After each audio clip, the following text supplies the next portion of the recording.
साथीहरू जीवन बीमामा एउटा स्टेटमेन्ट एकदम पपुलर छ। जीवन बीमा भनेको नसुन्ने बिजनेस हो।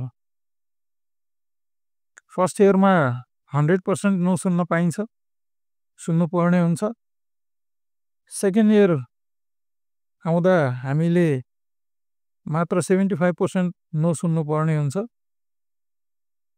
थर्ड इयर आउँदा तपाईँको 50% मात्रै नसुन्नुपर्ने हुन्छ।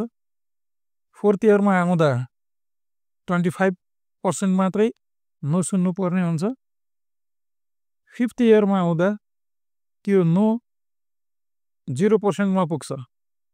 यसको तात्पर्य के हो भन्दा साथीहरू, जब हामीले मन लगाएर फिल्डमा बिमा सम्बन्धी काम गर्छौँ, रिजेक्सनहरूलाई हामी ह्यान्डल गर्छौँ, अनि हामी अनुभवी बन्दै जान्छौँ। हरेक वर्ष हरेक पल हामी अनुभवी बन्दै जान्छौँ। बन्दै गएपछि कस्तो रिजेक्सन आउँदा कसरी जवाब दिने भन्ने हामीलाई युज टु भइसकेको हुन्छ। त्यसैले अनि हाम्रो प्रोग्रेस पनि हुन्छ साथीहरू। के हुनाले हामी फिल्डमा जानैपर्छ, एभ्री डे फिल्डको रिजेक्सनलाई ह्यान्डलिङ गर्नुपर्छ र यिनै कुराहरूले हामीलाई चाहिँ पोख्त बनाइराख्छ। साथीहरू धन्यवाद।